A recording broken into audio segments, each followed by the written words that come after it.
Hi, I'm Bill Kristol. Welcome back to Conversations. I'm very pleased to be joined today by Ray Takeyh, a senior fellow at the Council of Foreign Relations, one of the really leading experts on Iran here in the United States, a historian with a doctorate from Oxford, the author of several important books, and I would say for a layman like me and like most of our viewers and listeners, very accessible books, those serious scholarly books on modern Iran. The most recent one is The Last Shah, America, Iran, and the Fall of the Pahlavi Dynasty, which includes very interesting reconsideration of the 1953 coup in Iran. I think Ray did a lot of archival research for that, and I'm proud at the Weekly Standard we published one of the articles, an article by Ray that was kind of an early glimpse at some of that.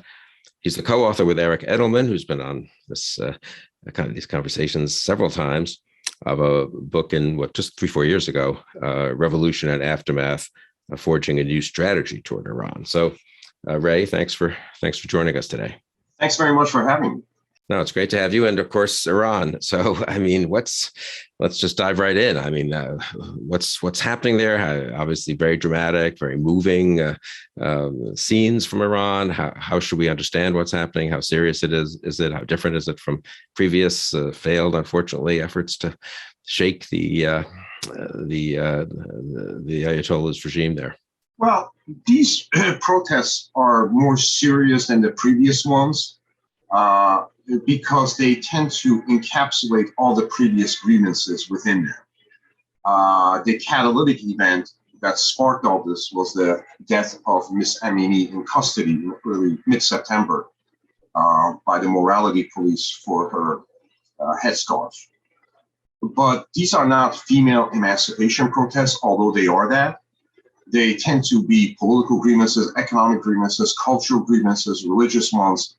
And they have essentially, the female emancipation issue has essentially become an umbrella under which all other forms of grievances are being expressed. They tend to be throughout the country, as far as we know. They tend to encompass all the social classes, as far as we know. And they have generated something that should be very concerning to the regime, namely economic strikes.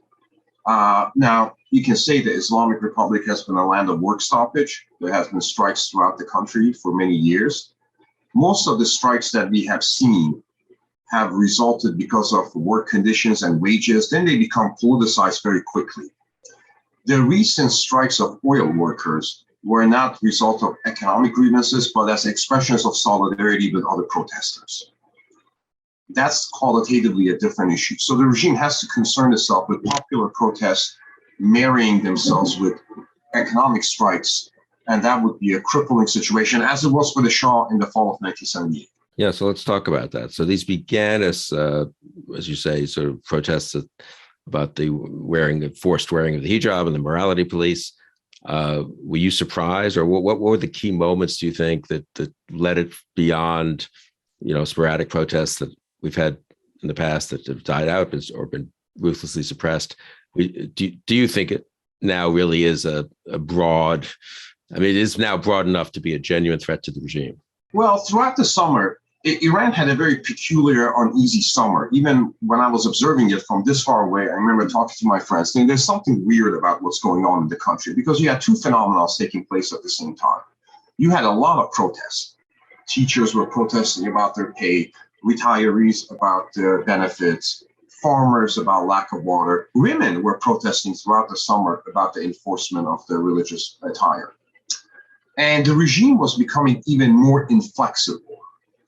For some reason, they decided to insist on reimposition of strict cultural strictures. So the state and society were moving in different ways. The protests were enlarging and the regime was becoming more inflexible. And then it all blew up in September. So September was the culmination of what was happening in the country throughout the summer.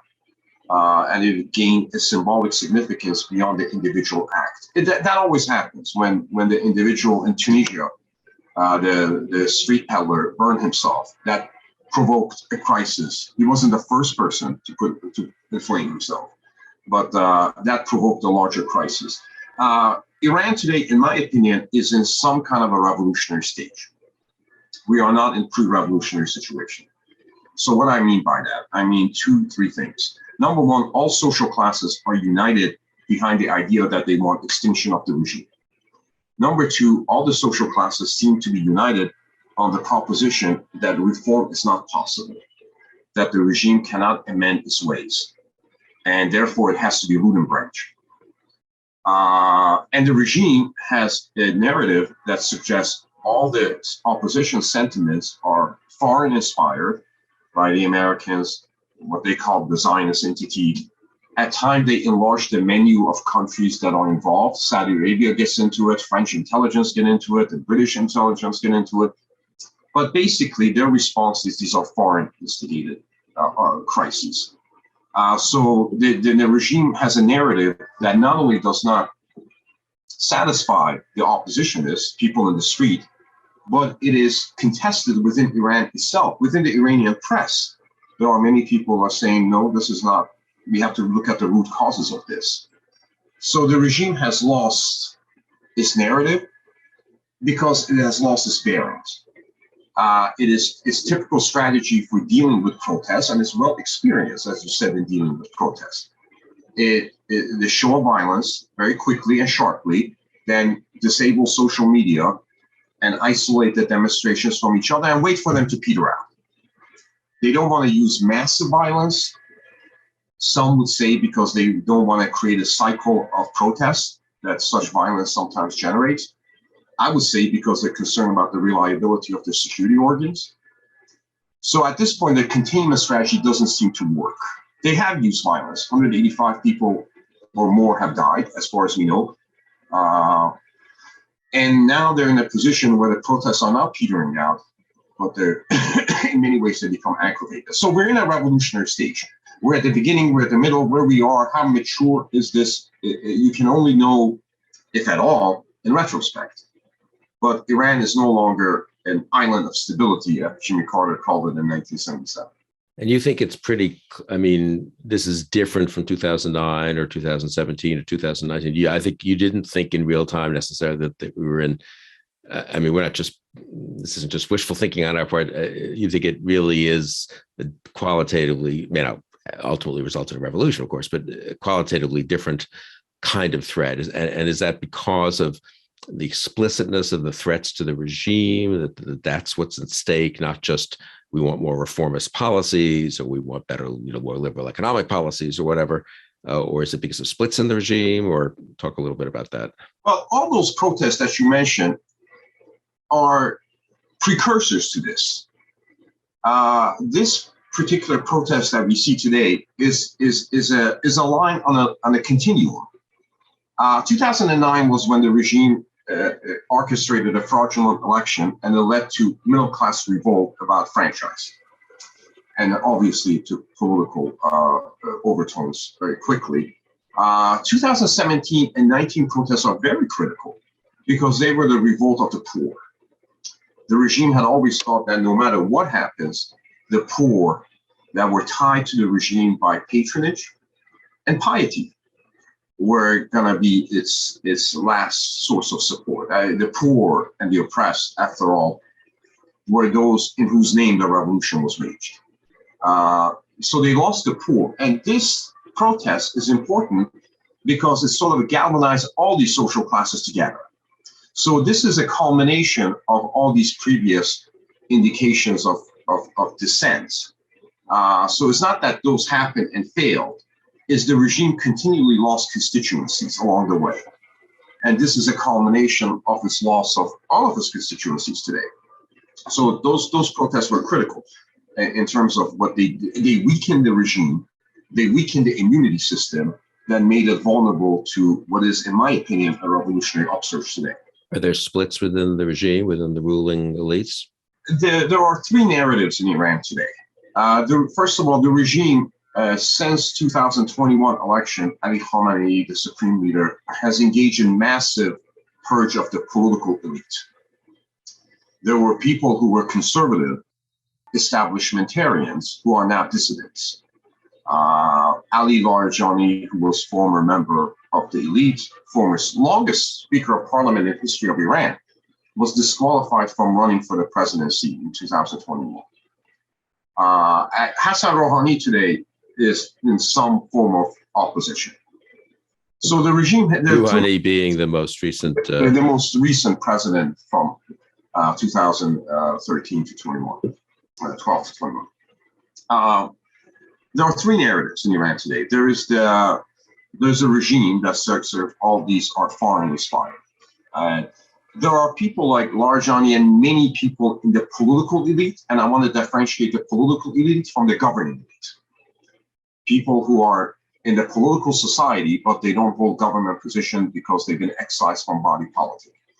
Their idea is we have to look at the root causes of this. Larijani gives an interview yesterday, says, there's corruption we have to look at, and he doesn't at least credit the regime's argument that these are exclusively foreign inspired. And then there's the street. The street is saying off with their heads. Now, what happens in this situation when you have these three segments, does the political elite move this way to the street or toward the regime? So what you're going to see now is a lot of hedging. And they're going to start looking to see how this evolves. And the regime is likely to lose its erstwhile cadre. And when a political society and a sort of a opposition movement meet together, then that's going to be very difficult. For people in the middle, they have to make a decision about whether they side with the regime whose fortunes are declining or the street whose future is uncertain. They're in a very difficult spot at this particular point. The Shah's elite had a decision to make in the fall of 1978, and they decided to congregate in the Lufthansa lounge and get out of the country. Current political elites don't have that choice. The Larijanis aren't going to set up shop in, Los Angeles. Maybe France. But so they have to. They're in a tougher spot now, and that's why they're doing this hedging dance. Yeah, you mentioned 1978, so let's go back to that for a minute because it's so important. I'm struck when I talk to experts on Iran or Iranian expatriates. Also, how much, of course, that was the formative experience that created the regime that's lasted for more than 4 decades. But I guess, how important is, I don't know, how settled in is after 4 decades, is it, how solid is the regime? How much of it does still feel like an imposition on a country that had a very different history in terms of religion and many other things and was moving in a different direction in the 70s? I don't know, just talk a little bit about what the situation is in terms of the actual regime legitimacy and the memory of the revolution, or does the fact that they had a revolution in 78, 79 remind people that there can be another one? The paradox of the current leaders of the Islamic Republic, the current situation, is they're making all the mistakes that the Shah did. Is they have not learned from their own revolutionary experience. The Shah began to purge the political elite. The Shah began to engage in that elite in massive corruption, which led to class cleavages, which were quite provocative. The Shah pursued a foreign policy whose benefits were less obvious than its costs. So they're making a lot of the same mistakes. That's what the irony of all this is. They have not learned from their own revolutionary experience. If you look at the Iranian society in 20th century and into 21st century, the Iranian populace have always wanted to have a say in how their government is operating and how their government is run. They always wanted to have an accountable government.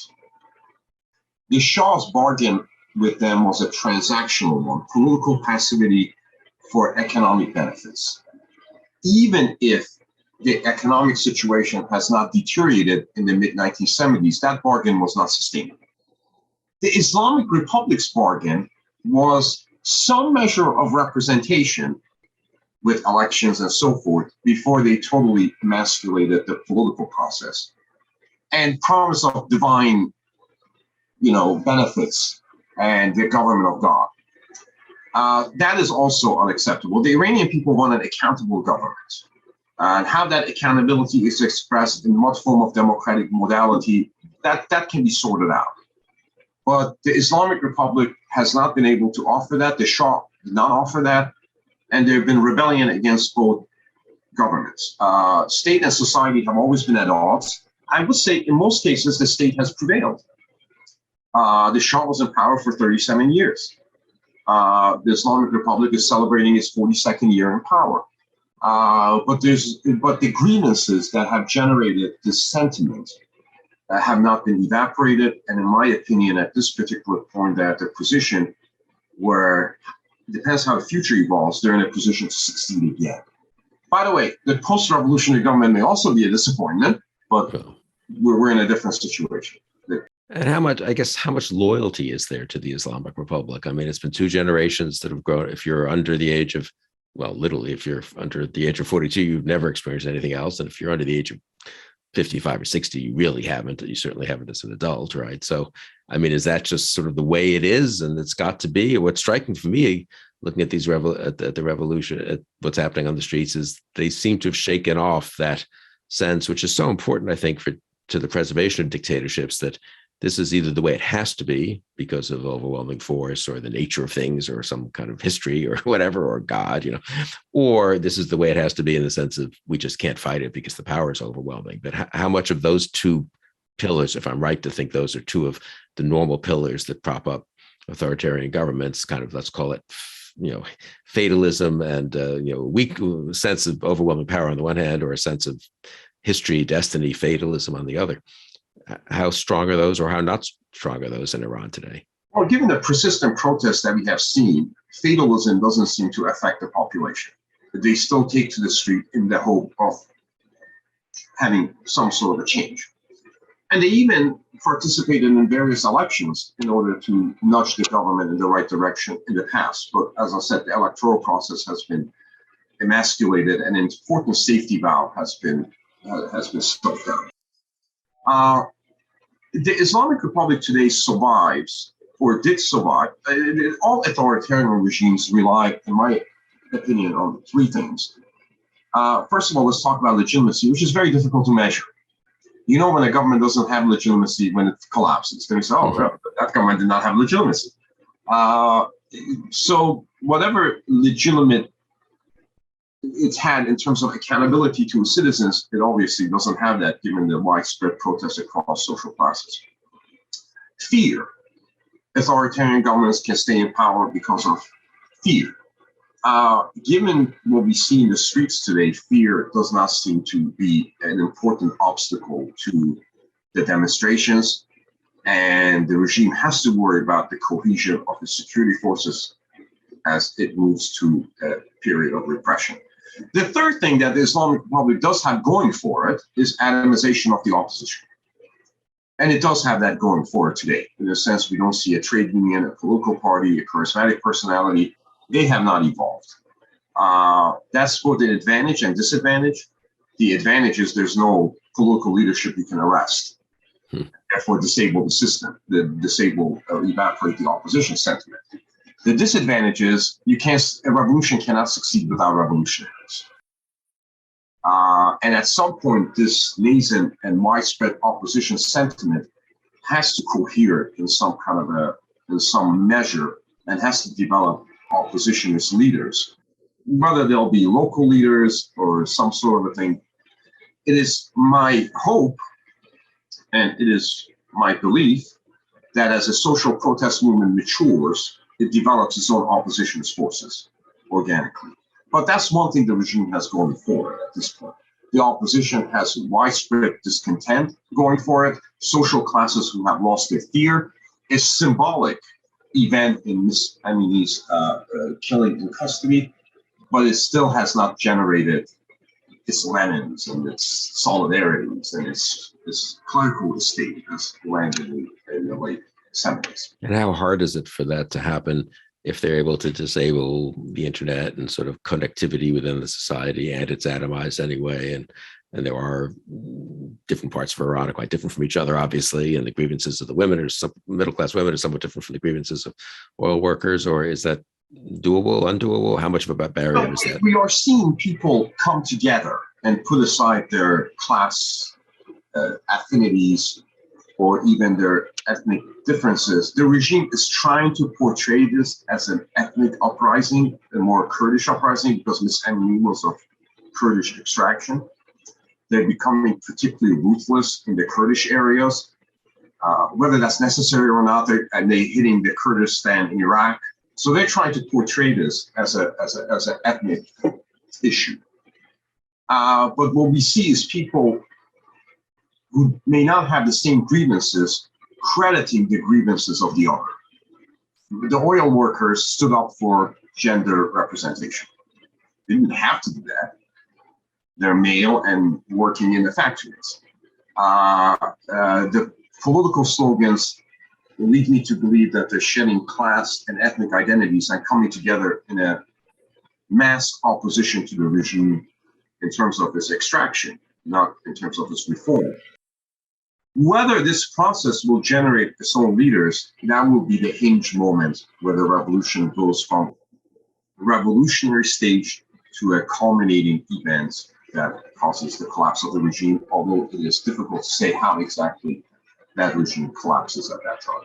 Oh, that's very interesting. So we're still away. We're still not there yet, and probably a little ways away, though. Of course, these things can happen suddenly, right? Yeah. You cannot predict revolutionary cycles because they move with such rapidity.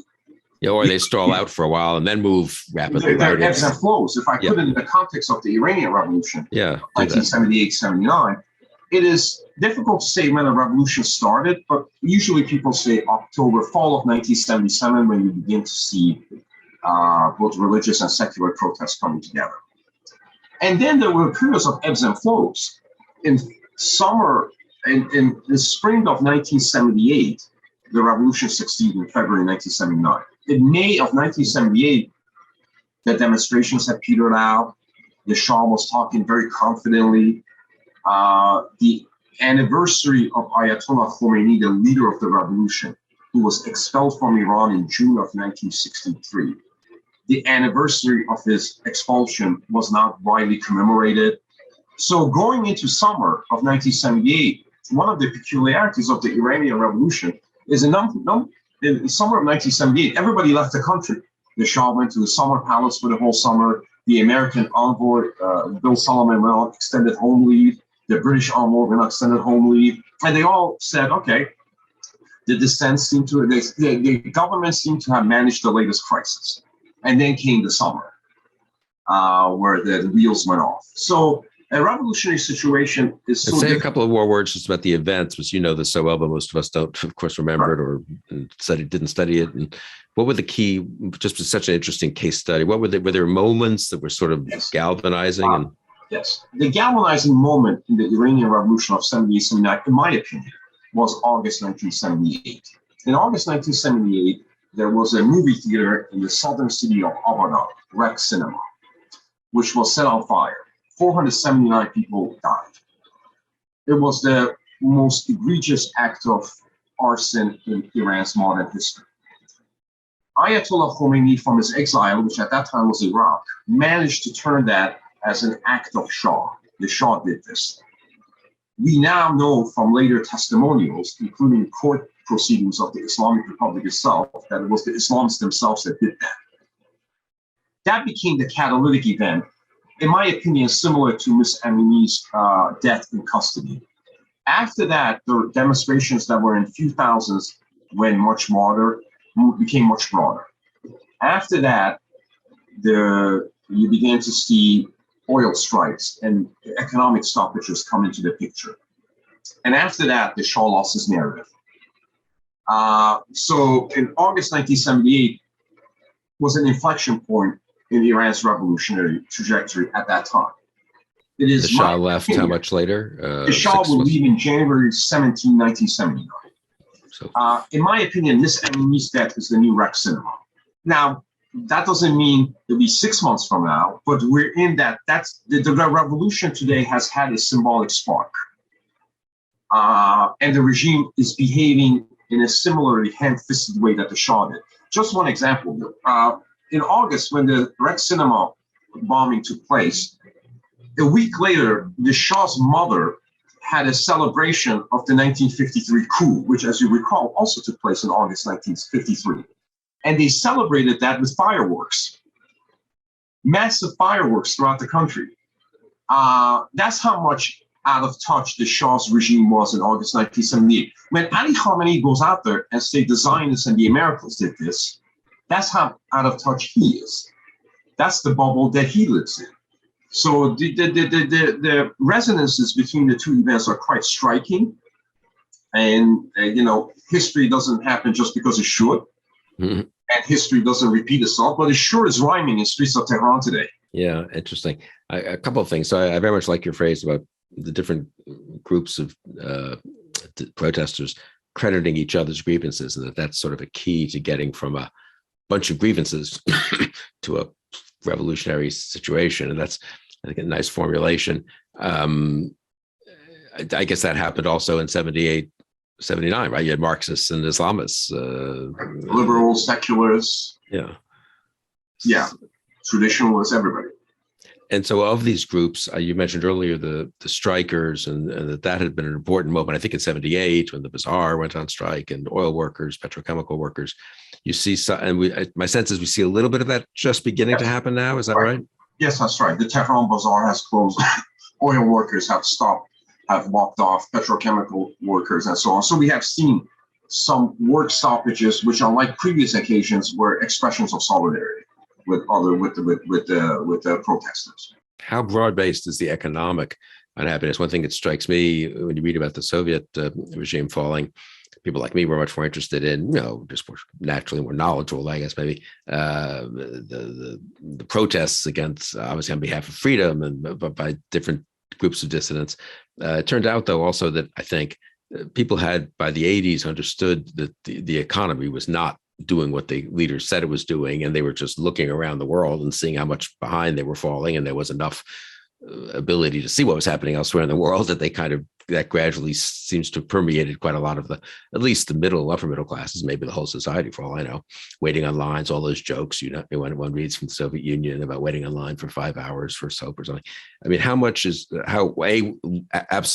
empirically, analytically, how bad has the economic performance been, and B, how much do people sense that it's really can't be fixed by this regime? Well, the economic problems are quite pronounced. The inflationary problems, the budgetary issues, the lack of distribution of wealth. There are a couple of problems that the regime has which are beyond its ability to fix. Number one, corruption. Corruption is particularly glaring in any developing society, but corruption is particularly burdensome in a government of God. Government of God, whose leaders profess divine attributes, whose leaders demand sacrifice.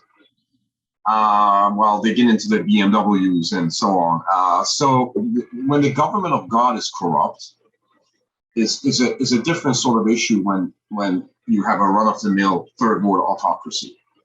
When the Soviet Union, the working class party, was corrupt with its dashas and privileged sources of material good, that became particularly glaring. So they have that particular problem of corruption. And the second problem they have, economic grievances are pervasive. Other countries have had economic downturns. My portfolio is down 25%. So the question is, when do economic grievances embrace a certain political attire that makes them difficult to address through macroeconomic adjustments? That happened in the 70s. That is happening, in my opinion, in Iran today. Namely, people are not just looking at their economic situation. What they're said in 78 and what they're saying in 2022 is the good times are over and I didn't get mine. I'm never going to get mine. The only people that got theirs are those people. And so there's a psychological accompaniment to current economic grievances that cannot be adjusted if the inflation rate goes down. And at the same time that the regime is removing subsidies because it wants to make its economy more self-reliant and resistant to sanctions. That is Ali Khamenei's economic philosophy. He calls it economy of resistance. His economic vision is to have an economy that is somewhat impervious to American sanctions regime. So essentially means segregating Iran from the global markets, diversifying its sources of export, less reliance on oil market, and adjusting its trade patterns to deal with Russia, China, and Afghanistan and Central Asia. It was never a suitable economy for a country of 85 million people with a youth bulge, but he was okay with poverty. The price of resistance was poverty, except poverty generated a political protest that has now taken a political coloration, which in my opinion has escaped the regime's control. And if you're a middle-class Iranian who did okay in the current regime, got along and was a professional, an engineer, a lawyer, do you think now it's not going well? Do you think your kids' prospects are less good than yours? I mean, how deep is are the economic concerns and grievances and real, more than grievances even, deep pessimism among the sort of upper middle class? But that would be important, wouldn't it, for whether the elite split or whether the regime loses that, that grasp on that? The Iranians have their own share of Brezhnev jokes that the Soviets did. And the one is that the cleric gets up in a mosque and says, if you pray and you fast and you abide by the regime, you'll have a great life. And somebody says, you mean like the Shah's time? He says, no, it never be that good again. So the idea of a lost generation is a fairly poignant fact in Iran today. The idea that, as I said, the good times, to the extent that they ever arrived, are now irrevocably over so long as this regime remains in power. The class stratification in Iran today is more provocative than the late 1970s. There is a lot of grievance about what they call Aghazadehs, the sons of the clerical elite, the people who drive Lamborghinis and race in the streets of Tehran, the people who have these opulent drug parties in the palaces and the neighborhoods, the people who go on shopping sprees abroad. I'll give you a couple of examples. When the Speaker of Parliament's family went on a shopping spree in Turkey, that became a big issue in Iran because people are informed of the fact that they get the medical services they want. When one of the leaders of the regime's wife wants to shop, she goes to Europe. She goes to Turkey. She goes to Turkey. You don't. So it's the class resentments. They're not typical in the sense that the lower class doesn't resent the upper class. Everybody resents the clerical class that's in power. And that has created a substantial problem. Add to that the corruption and the arrogance of the sons of wealth, sons of the regime. The people who essentially live a very decadent life in midst of an Islamic Republic with all the palaces and parties and drugs and gyms and healthcare centers. And, whenever they want to take a breather, they go abroad to the Gulf, to Europe, to North Africa. That is a very emotional issue that creates this whole set of pronounced resentments. Interesting. So I want to get to U.S. policy here in a minute and policy of the rest of the world for that matter. But just and the actual just brute, correlation of forces, as we used to say back in the Cold War. I mean, how the security services are strong and pretty ruthless, and they certainly suppressed plenty of things in the past. I mean, are there signs of any weakening there? Are there signs that splits there? Would that be a key thing to look for, do you think? And which of the, I'm sort of very interested, I think political scientists, historians look at past revolutions and say that the elite splitting is a really important moment. The governing class, people defecting, suddenly the solidarity that's allowed them to make their internal deals with each other starts to crumble. How much of that do you see? And talk a little bit also just about the kind of the pure brute force of the security establishment. That's the subject of considerable debate. There are different people on different views. I can offer you my view, but just to notify you that there are other views. In my opinion, the regime's security services are likely to prove unreliable if they face a determined opposition over a prolonged period of time. Why did I say that? First of all, the regime has overlapping police forces and intelligence services. By the way, as did the Shah.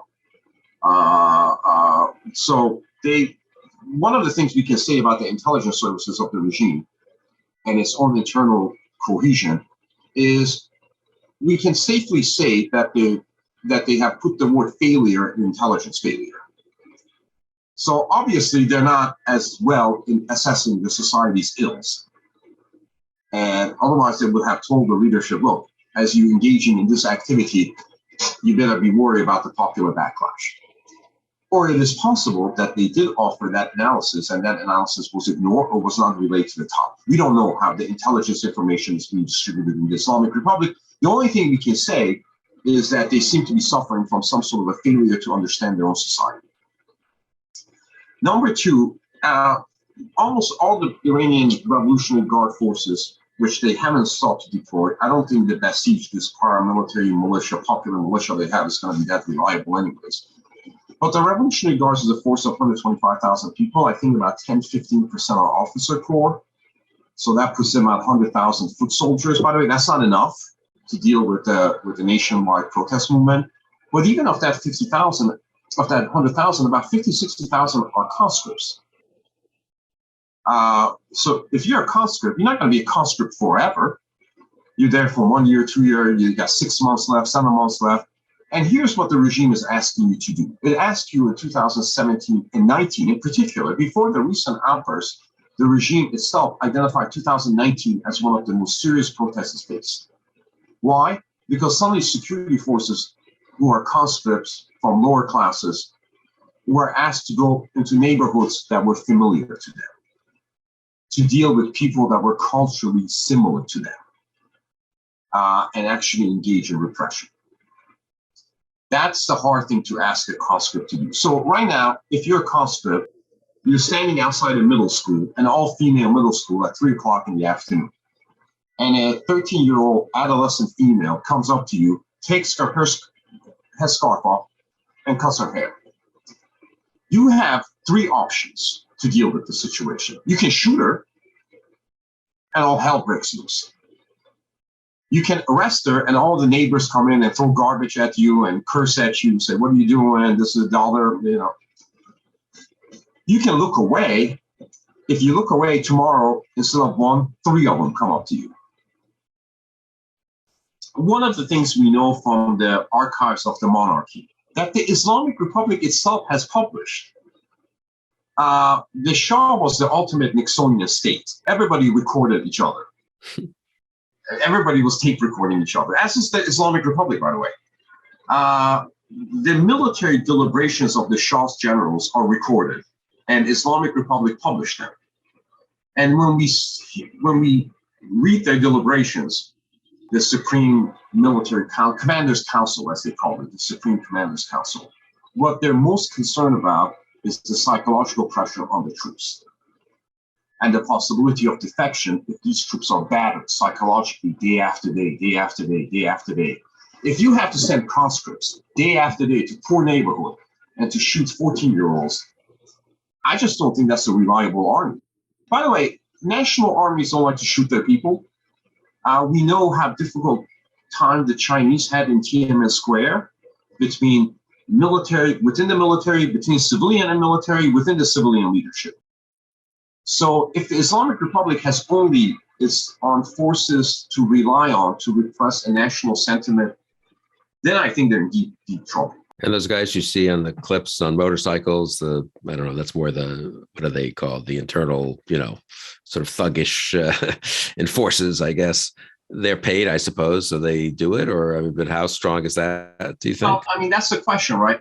Can they do it day after day, day after day? Because at some point, if this gets out of hand, which it is getting out of hand, they don't have that capacity. Look, you can, in 1999, when the universities rebelled, you can send a conscript to a university and you say, go beat up a upper middle class college kid, happily.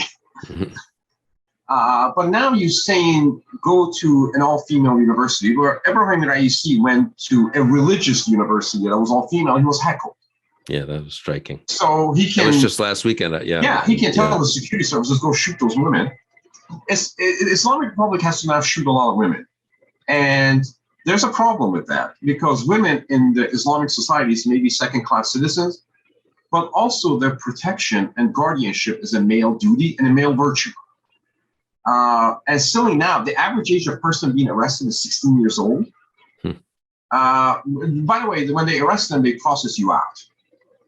Because the last thing they want when they arrest a 16-year-old is the family to come outside the prison and say, "Where's my kid?" And then other people join. There's a demonstration. Okay, so you defuse the demonstration by getting the 16-year-old kid and releasing him. Well, he just got in his mind that what the people in 1978 got in their mind. I can be virtuous in opposition to the regime, and the penalty may not be overwhelming. They're in an impossible position. If you keep them, you generate more protest. If you release them, you create a sense of impunity. I just think this is a very tough situation for them to navigate themselves out of.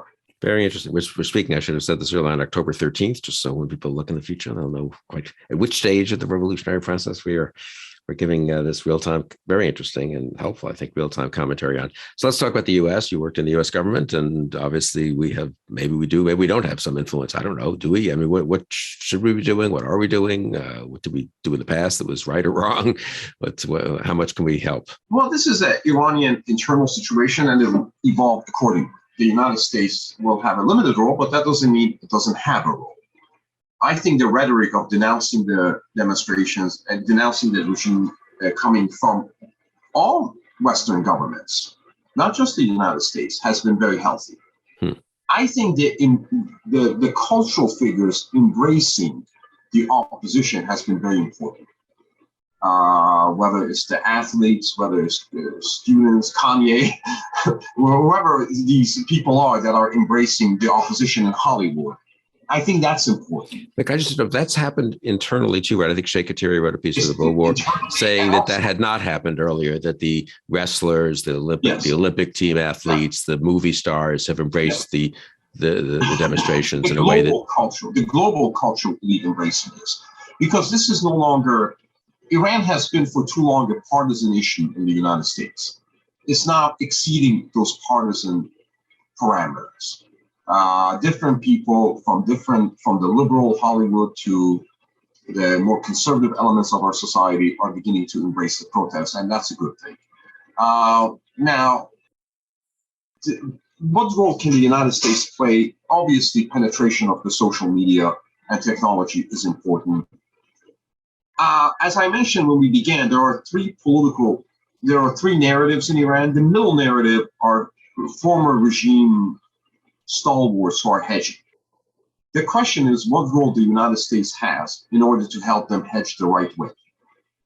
One of the things I would talk about if I was in the US government and Western governments, France, Britain, and others, is that, in the post-revolutionary period, there's a possibility for those in the elite who wish to disassociate themselves from this government.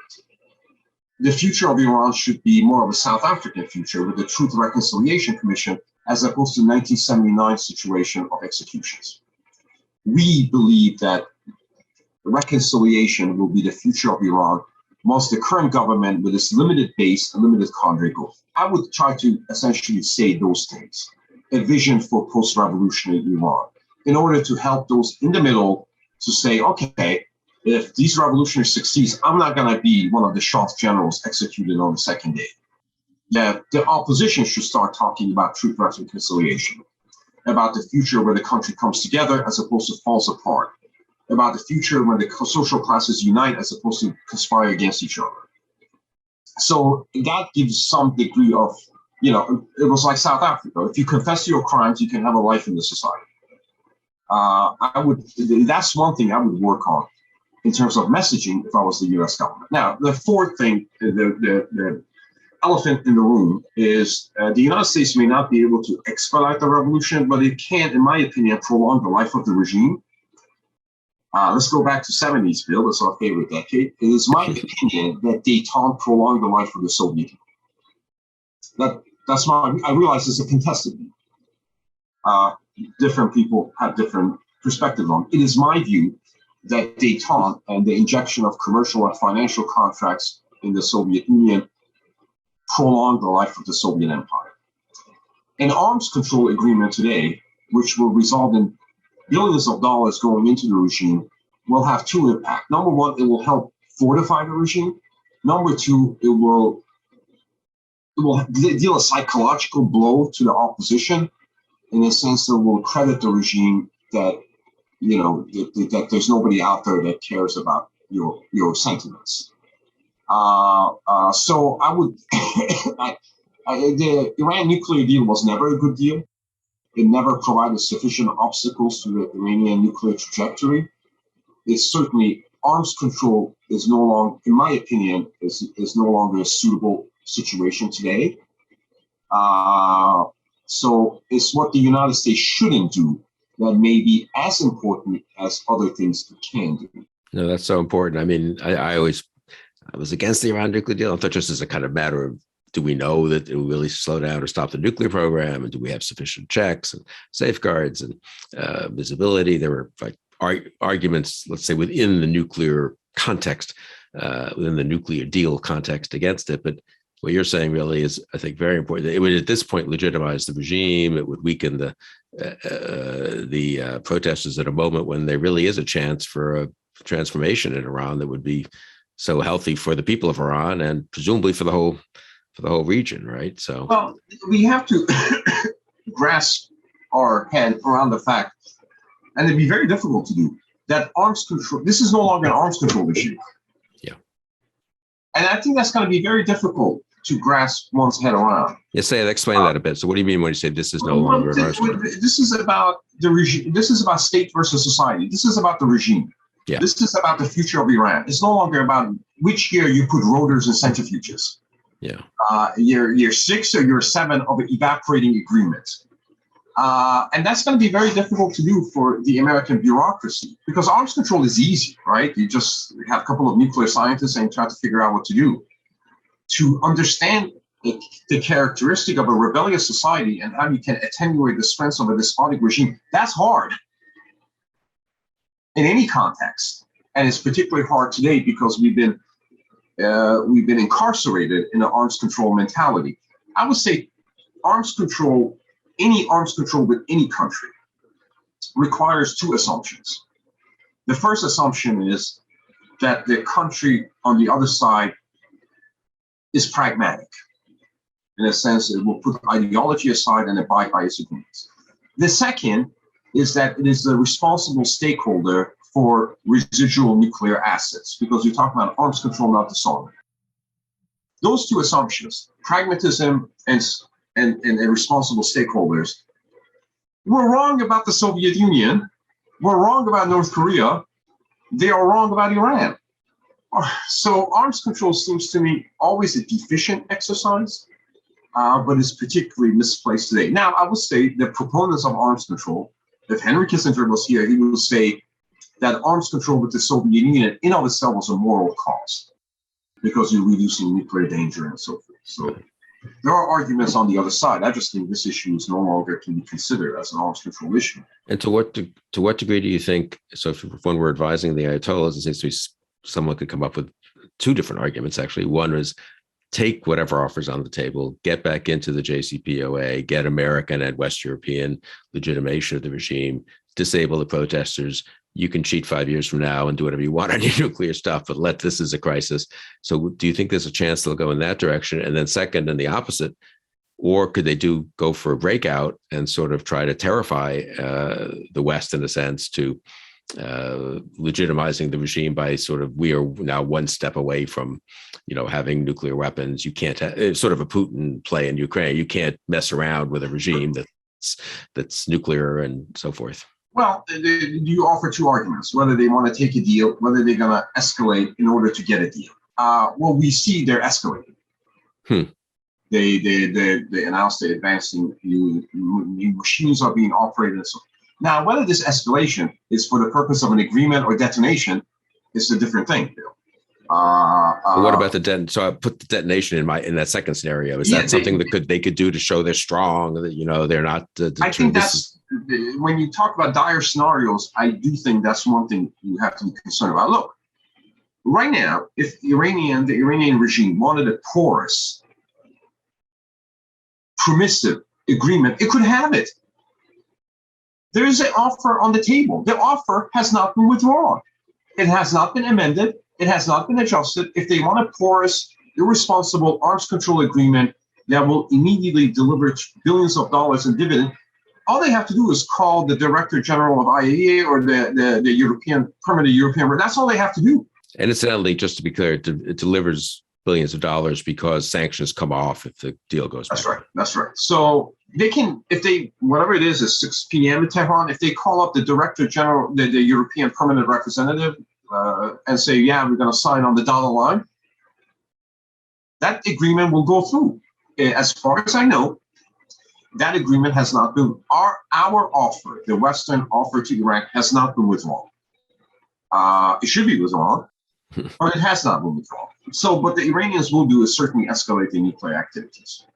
They're already talking about it, they're already doing it, and that will, whether they're doing it in order to get an agreement to generate billions of dollars and demoralize the opposition or go for the bomb, it's very difficult to say if you're not in their council. But certainly, I think as we see the protest movements evolve, you can see the specter of nuclear danger similarly escalate. And then you'll have the arguments that we can stand up for human rights in Iran and have arms control at the same time.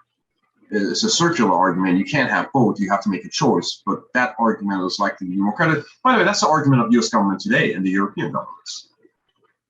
That's what we're saying today, is that although we care about the welfare of the Iranian people, we are still prepared to engage in an arms control discussion and agreement with the Iranian party, because of the nuclear danger has to be addressed through diplomatic mediation. That's the position of the Western powers today. And how worried are you about other kinds of lashing out by the regime, that authoritarian regimes that are under pressure do sometimes try to rally the country with patriotism, or just a kind of Putin type situation? Maybe I'm not sure why he decided to do Ukraine, and maybe he didn't do it out of weakness, but out of a sense of strength. But now that he's clearly weaker, there are threats of nuclear weapons and stuff. I mean, how worried are you about Iran, I don't know, being more aggressive vis-a-vis its neighbors and so forth, sponsoring more terror? In terms of direct invasion, less so, sort of a land grab, less so, because what the regime had tried to do by its intervention in Syria, let's take that as an example. Initially, it sort of tried to popularize that. I said, hey, we're intervening in Syria. We are defeating the United States in Syria. But the regime's foreign policy has not refurbished its nationalistic credentials. As a matter of fact, the regime's foreign policy has become an aspect of the opposition grievances. You see them like, no money for Syria, why are we paying Hezbollah? The Persians don't like to spend money on Arabs. So if you say, well, we're going to take a chunk of Iraq and liberate the Arab, that's not going to work to their advantage. I think if they're clever, and I don't know how clever they are today, they seem particularly maladroit. We shouldn't assume that they have greater imagination than they do. They would significantly escalate the nuclear danger. That's what. Say it again. They would sufficiently significantly intensify the nuclear danger. The nuclear danger. That's the safe thing to do for them, because it does not invite retaliation, but it does invite diplomatic entreaties. That's what, if they're smart, they will do that. Now, everything they have done in the past couple of months leads me to believe they're not smart. And when the political system purges itself, it also lowers the IQ of those remaining. You saw that in the aftermath of, just to demonstrate my age, in the aftermath of Prague in 1968, Prague intervention, when Eastern European parties began to purge themselves, you led to moralization of the Eastern European political leadership. And they were less capable of dealing with the crisis in the 70s when the crisis came. You see, President Raisi is the least imaginative, least thoughtful president that Iran has ever had. So the purging of the political system doesn't make brilliant people are not left behind. Let me put it that way. I think Larijani would have handled this situation differently than the current regime, perhaps more adroitly. And Ayatollah Khamenei is elderly and supposedly quite ill. Is that right? Yeah, and he certainly is a person of considerable strategic imagination and intelligence. He should never be underestimated. So he's there. You have to, he's like, the Kevin Durant. He's on your team. When he's on your team, you always have a chance. But I guess his health would be an important. I mean, Yes. Wasn't the Shah's health in retrospect was it an important part of the revolution? The Shah got cancer in 1974 and began to think about succession, and that's when he got in trouble. Ali Khamenei got cancer and he's thinking about succession. That's why he's getting into trouble. Yeah. Because as he thought about succession, he tried to do three things: purge the political elite, leave behind only the most reliable element. Number two, refashion the economy in order for it to resist the Western sanctions. And number three, in my opinion, go for the bomb. Interesting. But you see how attempt to cement his legacy is undoing his republic. That's what the Shah did, by the way. Yeah, the parallels are kind of amazing, given that it is striking. Yeah, it is extraordinary. Let's see what happens. So, okay, so it's October 13th. I mean, any particular, as you say, these things are extremely unpredictable, but any particular dates, moments, events we know are going to happen, anniversaries? I mean, anything for people like us to watch for, or we just have to watch events day by day, I'm sure. But I would watch one thing in particular, not so much in terms of anniversary, is the revolution that is unfolding in Iraq creating new symbols of power. Now, since Mahsa Amini, a number of 16-year-olds have been killed in custody, and the regime says, no, they committed suicide. Right. One thing, the coroner's office came out and said, no, they died because of heads to the blow, blows to the head. So as the regime's narrative becomes contested even more by official organs of the state, when they're coming out saying, oh, this person didn't jump off the roof. So what I would look for is the cohesion of the institutions of government. And to what extent are they going out there contradicting the official narrative? The head of the Iranian judiciary, the Iranian prosecutor's office, Ayatollah Ijari, says, maybe we can have a dialogue with the opposition. He obviously didn't clear that with the boss. So the interagency process is not working. Because if he had cleared that with the boss's office, they would say, no, that's not what we're doing here. So as different people within the regime are beginning to subtly distance themselves and call for a different alternative, I would look for that, because we know about the political elite, but as the governing elite start essentially moving in different directions. The Islamic Republic's revolution had its own martyrs in terms of the Shi'i cycles. When somebody is killed, you commemorate them. So maybe similar commemorations we could look for those who have been killed. The regime is very concerned about the dead being buried immediately and not commemorated. But as it loses control, we can look for that.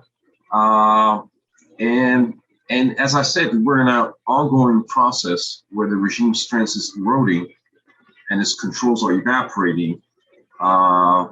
History doesn't always go in the direction that one wants to, but we're in my opinion, I'd rather be the opposition than the regime today. Wow, well, that's a very striking statement by someone who's a hard-headed observer of this and who's been disappointed several times, but I think you've never been wishful about it in terms of what might happen there. So that's maybe a good note to end on, that not only are we in a revolutionary situation, but one might rather be the opposition than the regime. Right. Striking. Ray Takeyh, thank you very much for joining us today, October 13th. And thank you all for joining us on Conversations.